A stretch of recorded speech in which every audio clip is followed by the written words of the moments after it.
长相思第二季究竟什么时候上线？观众们真的是翘首以盼。不过在剧集播出之前，大家有可能会先在综艺上看到5大主演合体，因为杨紫在《我们的美好生活》中放言，要将长相思的4位男主张晚意、邓为、谭健次、王弘毅都邀请来参加这档节目。我就反正都可以邀请，长相思的4位全邀请，看他们来不来。如果这话成真，那剧粉就相当于过节了。其实杨紫的4大男主里，如果要说到有更多机会参与综艺，并且公认拥有超强综艺感的人，大概就是谭健次了。他贡献了无数爆笑瞬间。在每周都会播出的《你好星期六》，谭健次一直都是常驻嘉宾，近期因拍戏而请假了一段时间。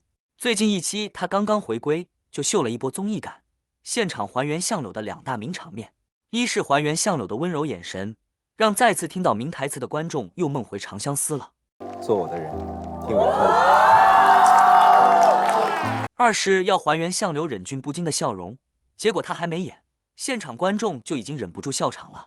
谭健次调侃自己就像是在过年时被家长要求表演节目的小朋友，特别像那种过年回家长辈，来演一个，来大哥，来演一个，来一个，来1、2、3，哭。不得不说他还是挺有梗的。在《你好星期六》里，谭健次还是被大家称为大哥的人物。大哥，谢谢大哥。好，连何炅这样的综艺一哥都要叫谭健次一声大哥，我的汗毛为大哥起立了。那么大哥这个称号到底是怎么来的呢？刚开始时，只是因为《你好星期六》的母亲节特辑中，谭健次在一个游戏环节当上了小组里的队长，让大家第一次见识到了穿背带裤的搞笑大哥。我今天太不像大哥了，第一次见大哥穿背带裤，我也不知道为什么节目组让我当大哥，让我穿成这样，让我一点气场都没有。他就连放狠话时的气势都是奶凶的。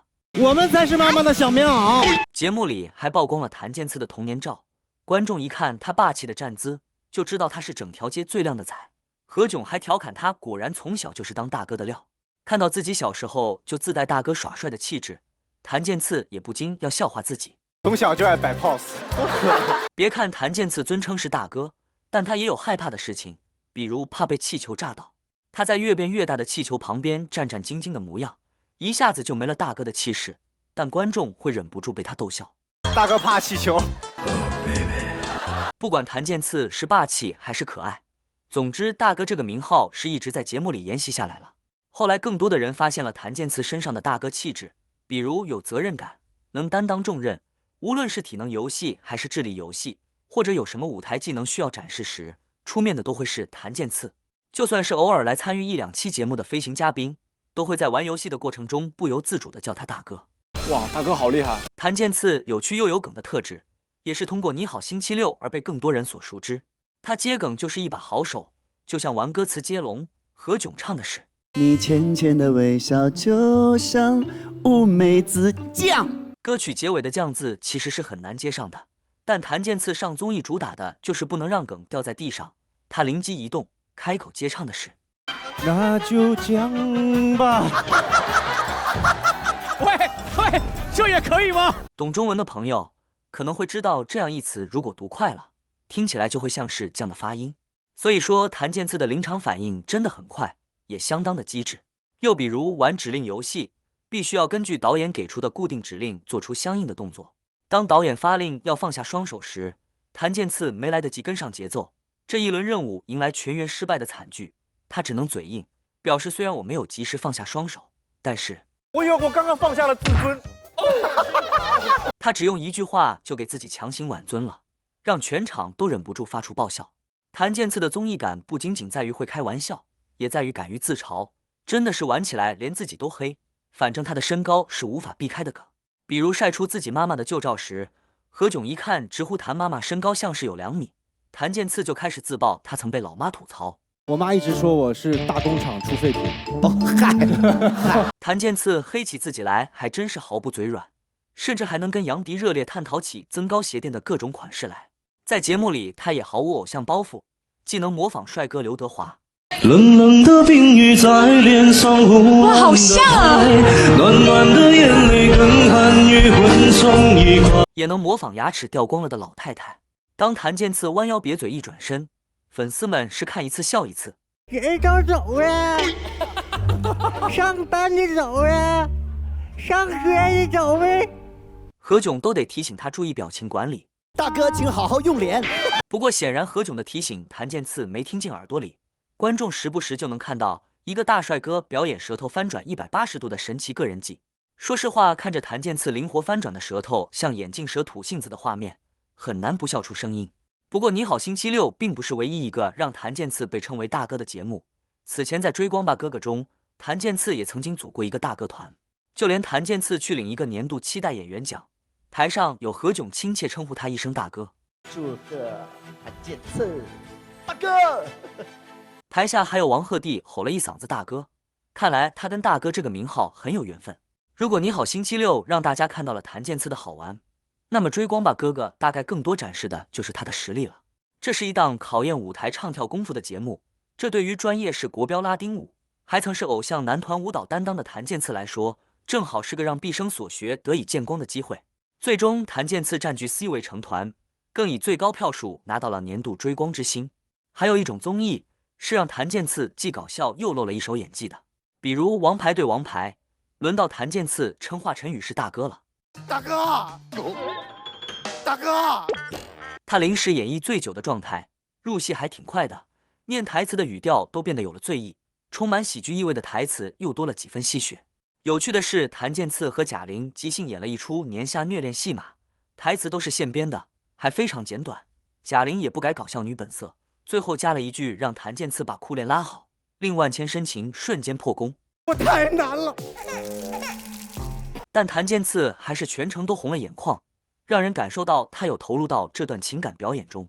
相比谭健次在各种综艺里如鱼得水，杨紫的其他男主邓为、张晚意、王弘毅的综艺经验就比较少，基本上只在《长相思》的剧宣节目里亮相。